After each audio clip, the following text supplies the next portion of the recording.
En la elección presidencial del año 2000 compitieron tres candidatos: Francisco Labastida por el PRI, Vicente Fox Quesada por el PAN y Cuauhtémoc Cárdenas por el PRD.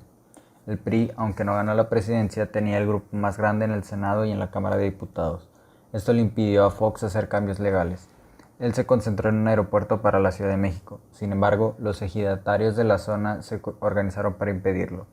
Ese fracaso, sumado a la imposibilidad de cambio político, provocaron que la población perdiera la confianza en el gobierno de Fox, que ya no pudo hacer nada relevante en los siguientes 4 años.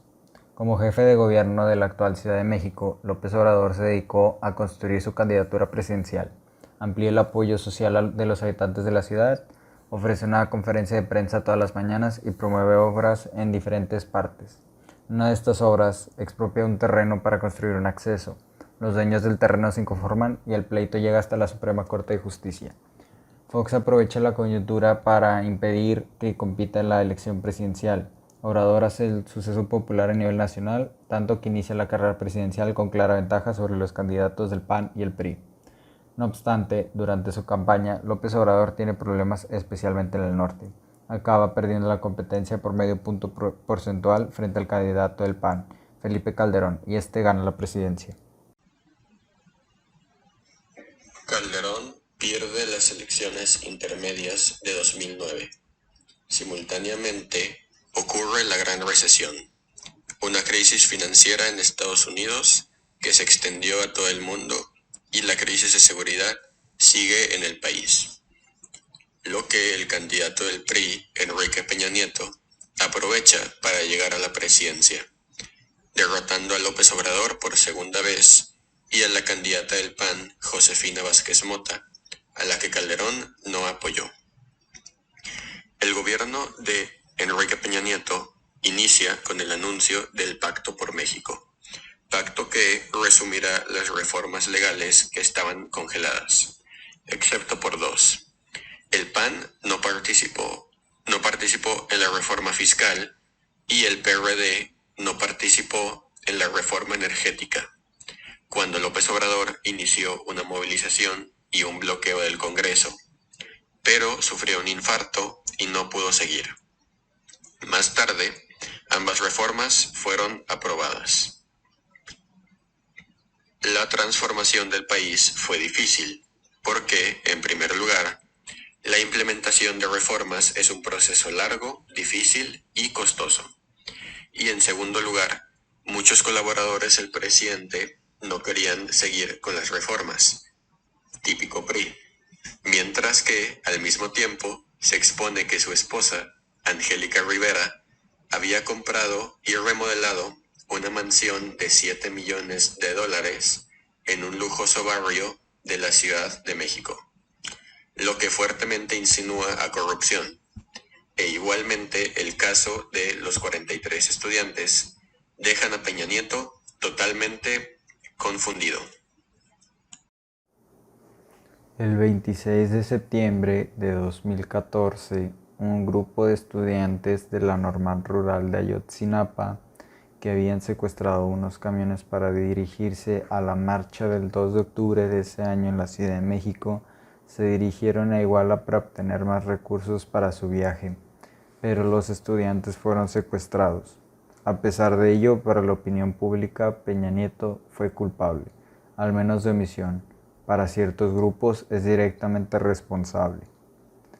En la elección del 2018, López Obrador compitió contra José Antonio Meade del PRI y Ricardo Anaya del PAN. El 1 de julio de 2018, López Obrador obtuvo 53% de los votos, y como la elección de 2018 fue la más grande de la historia, los partidarios de López Obrador obtuvieron prácticamente todo el poder político en México.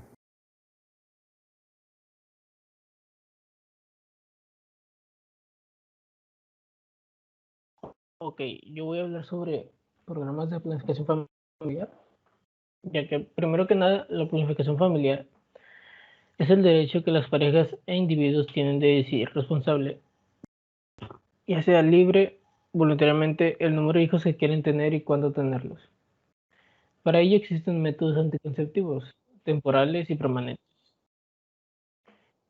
Los servicios de la planificación se definen como el conjunto de prestaciones ofrecidas por profesionales sanitarios especializados que incluyen actividades y prácticas educativas, ya sean preventivas, médicas o sociales, que permiten a los individuos, incluidos menores, determinar libremente el número y espaciamiento de sus hijos y seleccionar el medio más adecuado a sus circunstancias.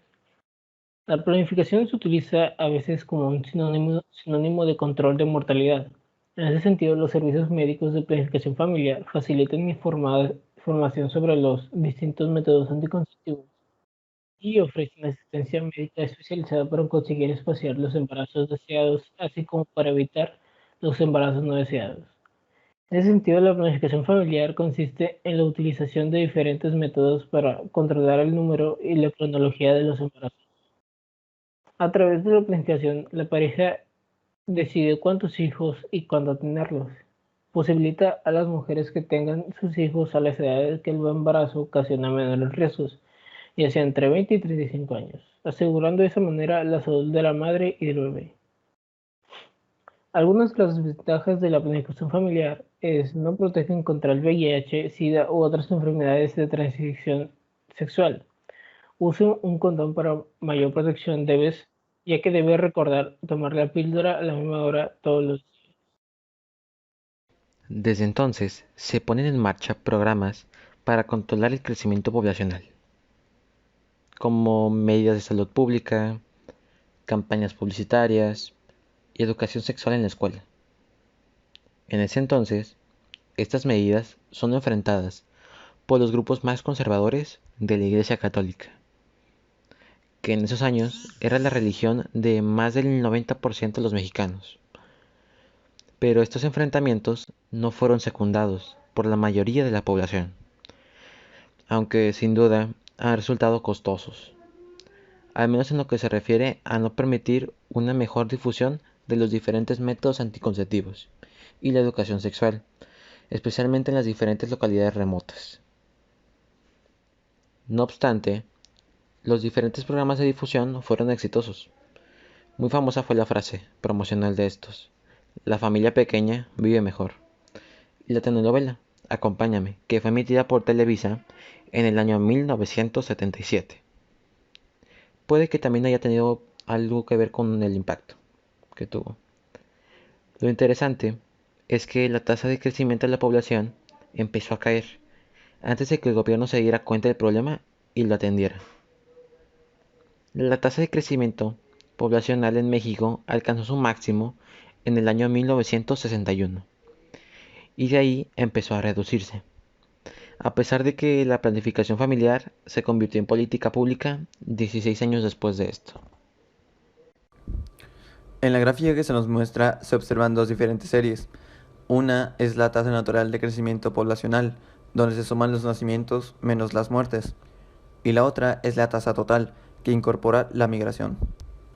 Es notoria la diferencia entre ambas líneas, especialmente desde inicios de la década 1960 y hasta el año 2000. A partir de entonces, la tasa natural sigue cayendo, pero la total no, porque la inmigración se reduce de forma importante. Esto es algo que pocas veces se analiza, pero durante el siglo XXI, la migración de mexicanos a Estados Unidos se ha reducido de forma muy importante, casi hasta llegar a cero. Esto considerando ambos flujos, inmigración y emigración, de 2008 a 2012. Sin duda, también por la gran crisis económica de Estados Unidos en esos años. Pero aún considerando eso, las dos tasas siguen siendo muy parecidas. Para 2018, la estimación del CONAPO es que la tasa natural de crecimiento poblacional es de 1.15%, mientras que la tasa total es de 1.01%. La tasa de fertilidad, es decir, cuántos hijos tiene una mujer en promedio, alcanzó en 2016 la cifra de 2.18. Este dato es muy importante, porque para mantener la población estable se requiere una cifra de 2.1 hijos por mujer. En otras palabras, el crecimiento poblacional en México está muy cerca de terminar. En la misma gráfica podemos observar las proyecciones del CONAPO hasta el 2050, cuando se supone que estaríamos prácticamente en cero, pero es muy probable que eso ocurra mucho antes. De hecho, eso es lo que ha pasado en el mundo. Por eso, las proyecciones de Ehrlich resultaron equivocadas. Por un lado, el crecimiento poblacional se fue reduciendo. Por otro, la tecnología nos ha permitido producir mucho mejor. El resultado final es que hoy los seres humanos viven mucho mejor que cuando Ehrlich escribió su libro. En 1960 había 3.000 millones de seres humanos en el planeta. En 2018, 7.500 millones vivían, pero cada uno de ellos come, en promedio, 50% más de lo que comían quienes vivían en 1960. De hecho, si revisas los periódicos, verás que hay pocas preocupaciones acerca de la falta de alimentos y muchas más acerca de la obesidad. El problema actual no es la falta de alimentos, sino el exceso y sobre todo la mala selección de lo que se come. Si la reducción del crecimiento poblacional no ocurrió por las políticas públicas, ¿por qué ocurrió? Bueno, hay dos explicaciones que son muy importantes. Una es que las familias necesitan menos hijos. Cuando la mayoría de la población vivía en el campo, los hijos eran importantes porque trabajaban y con eso ayudaban a sostener el hogar. Por eso en el campo se tenían muchos hijos. En las ciudades al revés, no solo no ayudan a sostener el hogar, sino cuestan. Ciertamente, de esos incentivos se requiere alguna forma de evitar tener hijos. En la antigüedad, la forma más común de controlar la natalidad tenía que ver con la edad del matrimonio. Podemos encontrar que cuando había un exceso de población y no alcanzaba la comida para todos, además de las muertes por enfermedad y hambre, la población encuentra soluciones. Dos de ellas son relevantes: el costo del matrimonio y la edad. Por un lado, la dote, es decir, la cantidad que debe entregarse a cambio del casamiento, se eleva cuando la población es excesiva. Por otra, la edad de casamiento también. Conforme las mujeres se casan a una edad mayor, tienen menos hijos. La otra explicación es parecida. Todo indica que el elemento más importante para controlar la natalidad es la educación. Cuando una mujer se educa, toma mayor control de su fecundidad. En México, en el censo de 2000, una mujer analfabeta tenía en promedio 6 hijos. Si sabía leer y escribir, 4. Y si había terminado la primaria, en promedio tenía 2 hijos. Conforme más educación tiene una mujer, tiene un mayor control de su vida.